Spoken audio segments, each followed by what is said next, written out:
Imaginez inscrire votre garçon de 14 ans dans un club de foot dans le 14e arrondissement à Paris. Imaginez aussi qu'au lieu de le voir revenir de son entraînement le vendredi soir, c'est l'hôpital qui vous appelle. C'est ce qui est arrivé au petit Elias, 14 ans, vendredi dernier.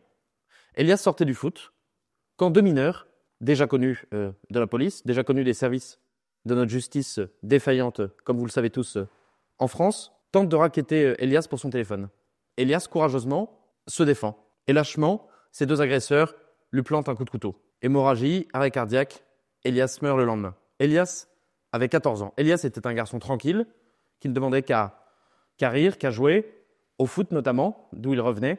Et Elias, parce que nos politiques sont défaillants, parce que la France ne fait rien depuis 40 ans pour sécuriser ses citoyens, Elias a perdu la vie. Alors pour Elias, avec Éric Zemmour, avec Reconquête, nous demandons des choses simples à mettre en œuvre tout de suite. Nous demandons la suppression des aides sociales des parents des mineurs délinquants récidivistes pour enfin responsabiliser les familles. Nous demandons aussi d'abaisser l'âge de la majorité pénale de 18 à 16 ans pour responsabiliser les mineurs. Nous demandons aussi la possibilité aux juges d'écarter l'excuse de minorité. Car oui, ces deux jeunes de 16 et 17 ans, dont celui qui a porté le coup fatal à Elias, doivent finir en prison. Alors les amis, pour Thomas, pour Philippine, pour Lola, pour Elias, vous pouvez compter sur nous, nous n'arrêterons pas le combat.